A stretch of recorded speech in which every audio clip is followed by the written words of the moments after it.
दोस्तों ये वीडियो खास है, इसलिए इस वीडियो को पूरा जरूर देखें, क्योंकि आपने जो बचपन में पढ़ा था या आपके बच्चे या आपके भाई जो पढ़ रहे हैं वो अब बदल गया है। इसलिए इस वीडियो को लास्ट तक जरूर देखें।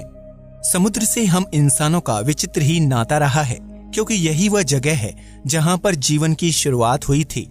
यहीं पर एक कोशिकीय जीवों ने जन्म लिया था, फिर वही इवॉल्व होते गए और धीरे धीरे जमीन पर आ गए, और फिर यही जमीन पर आने वाले जीव और भी ज्यादा इवॉल्व होते गए और आज के आधुनिक इंसानों में बदल गए। हम इंसानों की शुरुआत ही इन समुद्रों से हुई थी।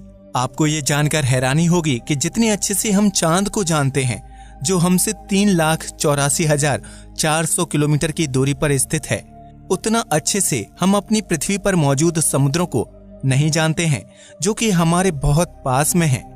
दरअसल समुद्र में रिसर्च करना अंतरिक्ष में रिसर्च करने से भी काफी ज्यादा कठिन है, क्योंकि इस प्रोसेस में कोई भी मशीन बहुत आसानी से खराब होने लगती है, और ऐसा होता है खारे पानी की वजह से। अभी तक समुद्रों की संख्या मात्र 4 ही हुआ करती थी, लेकिन वर्ल्ड ओशन डे के दिन एक नए समुद्र को डिक्लेयर किया गया, और इसी समुद्र के बारे में आज हम आपको बताने वाले हैं।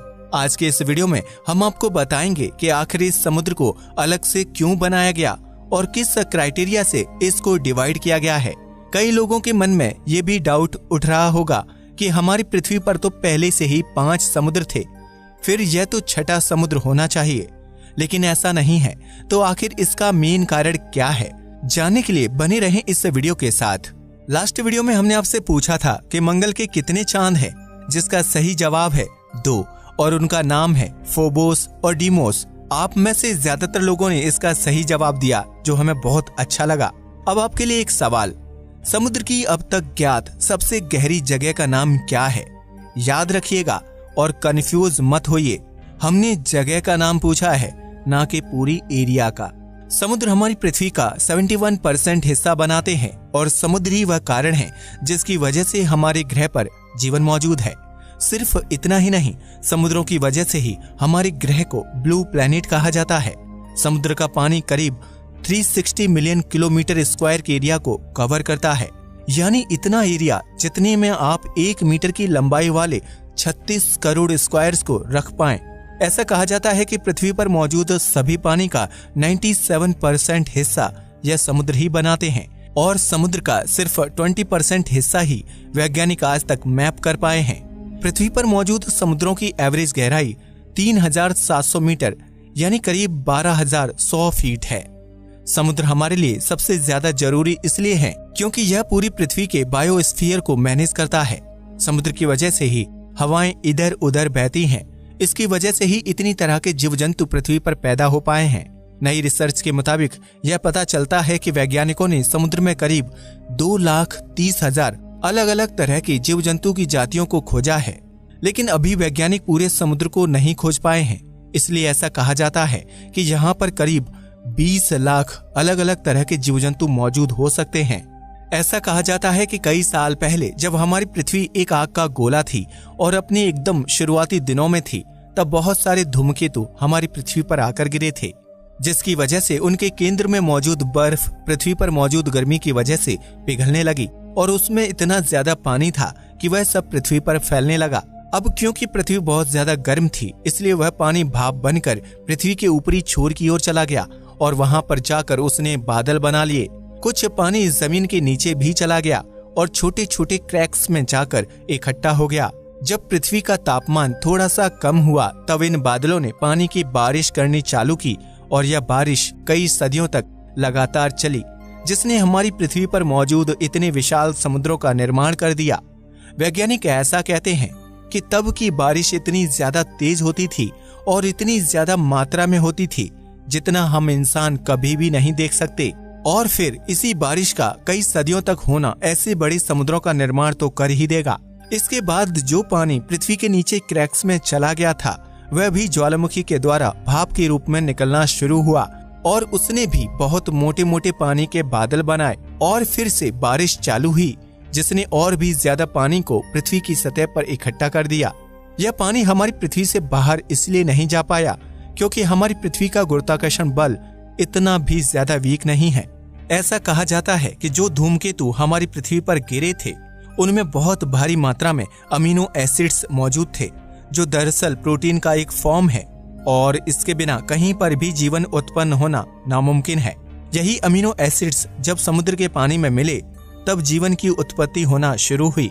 समुद्र पर रिसर्च करने वाली कई सारी अलग अलग टीम्स लगी हुई हैं, जो रोज ही अपना कुछ ना कुछ नया डेटा लाती रहती हैं और सबके साथ शेयर करती रहती हैं ताकि रिसर्च को आगे बढ़ाया जा सके। नेशनल ज्योग्राफिक सोसाइटी भी ऐसा ही एक नॉन प्रॉफिटेबल ग्रुप है जो रिसर्च करता है और उसे फ्री में पब्लिश करता है। पहले हमारी पृथ्वी पर मात्र 4 समुद्र हुआ करते थे। आइए पहले उनके बारे में आपको जानकारी देते हैं। इसी को पढ़ते वक्त आपको इस बात का भी अंदाजा मिल जाएगा कि आखिर क्यों कई लोगों को ऐसा लग रहा है कि पहले से ही हमारी पृथ्वी पर 5 समुद्र मौजूद थे। सबसे पहले शुरू करते हैं हमारी पृथ्वी के सबसे बड़े ओशन से, यानी पैसिफिक ओशन, जिसे हिंदी में प्रशांत महासागर भी कहा जाता है। आप इस महासागर को अपनी स्क्रीन पर दिखाए जा रहे मैप में देख सकते हैं। दरअसल इसी ओशन की वजह से आपको 5 समुद्र वाले कंफ्यूजन का सामना करना पड़ रहा था। जैसा कि आपको पता ही है कि हमारी पृथ्वी गोल है और इसीलिए इसे एक फ्लैट पेपर पर दिखाना काफी ज्यादा कठिन हो जाता है। अब प्रशांत महासागर वैसे तो एक बहुत बड़ा महासागर है और जब इसे ग्लोब पर देखा जाए तो यह सिर्फ एक बड़े समुद्र के रूप में ही दिखता है। लेकिन अगर इसे एक फ्लैट पेपर पर दर्शाना हो तो हमें रशिया वाले पैसिफिक ओशन को अलग से दिखाना पड़ता है और अमेरिका के सामने वाले पैसिफिक ओशन को अलग दिखाना पड़ता है और इसीलिए ऐसा लगता है कि यह एक नहीं बल्कि 2 अलग अलग समुद्र हैं।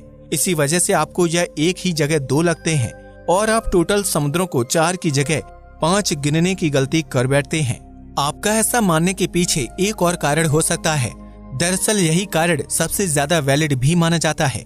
वैज्ञानिक बहुत पहले से ही 5वें ओशन को लेकर सीरियस हैं, लेकिन पूरी दुनिया के ओशन बोर्ड मेंबर्स इस चीज को वैलिडिटी नहीं दे रहे थे। हालांकि वैलिडिटी न मिलने के बाद भी इस 5वें ओशन को काफी सारी किताबों में एंटार्कटिका ओशन के नाम से दिखाया जाता था और हमारी नेशनल बुक NCERT में भी 5वें ओशन को एंटार्कटिक ओशन ही दिखाया गया है और इसीलिए ज्यादातर लोग यह मानते हैं कि पहले से ही 5 ओशन थे। खैर, अब इसको डिफाइन करने के तरीके थोड़े बहुत बदल गए हैं, लेकिन एंटार्कटिका के आसपास के ओशन को ही हम सदर्न ओशन भी बोलते हैं, यानी ऑफिशियली हमारी पृथ्वी का 5वां ओशन। इसके बाद आता है हमारे भारत की बाउंड्री के पास मौजूद समुद्र, जिसे इंडियन ओशन कहा जाता है। इस समुद्र की खास बात यह है कि यह पूरी दुनिया में मौजूद इकलौता ऐसा समुद्र है जिसका नाम किसी देश के नाम पर रखा गया है। अमेरिका की टेक्टोनिक प्लेट और यूरेशिया की टेक्टोनिक प्लेट के बीच में एक और समुद्र स्थित है जिसे कहा जाता है अटलांटिक ओशन और इसी ओशन के ऊपर यानी नॉर्थ पोल के आसपास आर्कटिक ओशन मौजूद है। नेशनल जियोग्राफिक सोसाइटी ने 8 जून यानी वर्ल्ड ओशन डे के दिन सदर्न ओशन को डिफाइन किया और इस बात को दुनिया के सामने रखा कि अब हमारी पृथ्वी के पास एक 5वां ऑफिशियल समुद्र है जिसे कहा जाएगा सदर्न ओशन और यह एंटार्कटिका की बाउंड्री का काम करेगा। इससे पहले धरती पर 4 महासागर थे, अटलांटिक, प्रशांत, हिंद और आर्कटिक महासागर। 5वां महासागर यानी सदर्न ओशन में पानी काफी ठंडा है क्योंकि यहाँ पर सिर्फ बर्फीली चट्टानें, हिमखंड और ग्लेशियर हैं। 8 जून को वर्ल्ड ओशन डे पर नेशनल ज्योग्राफिक सोसाइटी यानी NGS ने इसे 5वें महासागर की मान्यता दी। NGS के आधिकारिक जियोग्राफर एलेक्स टैट बताते हैं कि बहुत सालों तक वैज्ञानिक सदर्न ओशन को मान्यता नहीं दे रहे थे। इसे लेकर अंतर्राष्ट्रीय स्तर पर किसी तरह का समझौता नहीं हुआ था, इसलिए इसे हम आधिकारिक तौर पर महासागर की कैटेगरी में नहीं रख पा रहे थे। एलेक्स टैट ने कहा कि इसका सबसे बड़ा असर एजुकेशन सेक्टर पर पड़ेगा। स्टूडेंट्स सदर्न ओशन के बारे में नई जानकारियां हासिल करेंगे। इसे अलग अलग देशों के भूगोल और विज्ञान की किताबों में शामिल किया जाएगा। इसकी खासियत और मौसम के बारे में पढ़ाया जाएगा। पहले हम लोगों को पढ़ाया और बताया जाता था कि 7 समुद्र हैं, लेकिन अब ये बात पुरानी हो चुकी है क्योंकि इस शब्द की उत्पत्ति का इतिहास किसी के पास नहीं है। ग्रीक, रोमन्स, अरब, हिंदू, पारसी और चीन के प्राचीन इतिहास में अलग अलग सागरों का जिक्र है। किसी में भी 7 सागर सामान्य नहीं है। कई तो इसमें ऐसे सागर हैं जिनका धरती पर कोई अस्तित्व नहीं है। ये सिर्फ पौराणिक कहानियों में मिलते हैं। कई सारी अलग अलग ओशन बोर्ड ने इस बात को स्वीकारना चालू किया कि एंटार्कटिका के पास वाले ओशन में बहुत अलग तरह की मछलियां, पेड़ पौधे और बहुत अलग तरह की वाइल्ड लाइफ मिलती है और सिर्फ इतना ही नहीं, वहाँ का एटमॉस्फेयर यानी वायुमंडल भी बाकी सारे समुद्रों के वायुमंडल से अलग है। आप यह कह सकते हैं कि वह अपने में ही एक अलग दुनिया है, जैसा कि हर समुद्र होता है। यहीं से इस बात का मुद्दा उठा कि हमारे पास 5वां ओशन बनाने के लिए हर कारण है। इससे वैज्ञानिकों को रिसर्च करने में भी काफी ज्यादा आसानी होगी, क्योंकि अब उनके पास एक डिफाइंड बाउंड्री होगी जिसके अंदर और बाहर वह अलग तरीके से रिसर्च कर पाएंगे, क्योंकि उन्हें पता होगा कि किस एरिया की क्या प्रॉपर्टी है और वहां पर कैसा वातावरण और वाइल्ड लाइफ मौजूद है। हमारी पृथ्वी पर मौजूद बाकी 4 समुद्रों को उनके आसपास मौजूद लैंड मास यानी उनके आसपास मौजूद अलग अलग देशों और महाद्वीपों से डिफाइन किया जाता है, लेकिन सदर्न ओशन इकलौता ऐसा ओशन है जिसे एक ओशन करंट से डिफाइन किया जाएगा। सबसे पहले तो आपके लिए यह जानना जरूरी है कि यह ओशन करंट क्या होता है। हमारी पृथ्वी के घूमने की वजह से और हमारी पृथ्वी पर चलने वाली हवाओं की वजह से ओशन करंट बनते हैं। यह दरअसल समुद्र के पानी के चलने की दिशा को कहते हैं। एंटार्क्टिक ओशन के आसपास एंटार्क्टिक सर्कमपोलर करंट यानी ACC मौजूद है और यह एंटार्क्टिका को पूरी तरह से एक एरिया में घेरे हुए है और इसी एरिया को सदर्न ओशन का नाम दिया गया है। करीब 3.4 करोड़ साल पहले जब साउथ अमेरिका और एंटार्क्टिका एक दूसरे से अलग हुए थे, तब इन्हीं दोनों के अलग होने की वजह से पानी का एक फ्लो बना था जो इस ओशन करंट के निर्माण का कारण है। इस समुद्र के बनने का एक और कारण ये है कि एंटार्क्टिका में मौजूद बर्फ पिघल रही है और उसके आसपास पानी की मात्रा भी बढ़ती जा रही है। बर्फ के पिघलने का कारण है ग्लोबल वार्मिंग। अगर आपको नहीं पता तो आपकी जानकारी के लिए बता दें कि ग्लोबल वार्मिंग एक ऐसा प्रोसेस है जिसकी वजह से समुद्र में मौजूद बहुत सारी बर्फ पिघलती चली जा रही है और समुद्र के लेवल बढ़ रहे हैं। ग्लोबल वार्मिंग हमारी पृथ्वी पर मौजूद ज्यादा पॉल्यूशन की वजह से होती है। जब कार्बन डाइऑक्साइड, नाइट्रोजन ऑक्साइड जैसी गैसें हमारे वातावरण में इकट्ठा हो जाती हैं, तो यह सूर्य से आने वाली गर्मी को अंदर तो ले लेती हैं, लेकिन बाहर नहीं जाने देती, जिसकी वजह से पृथ्वी का ओवरऑल तापमान बढ़ता है और बड़े बड़े पहाड़ों पर मौजूद बर्फ पिघलने लगती है। कुछ ऐसा ही एंटार्क्टिका में भी हो रहा है। अंत में आज हमारे पास 5 समुद्र मौजूद हैं। सबसे विशाल समुद्र है पैसिफिक ओशन। इसके बाद लिस्ट में आता है अटलांटिक ओशन, जो हमारी पृथ्वी का दूसरा सबसे विशाल समुद्र है।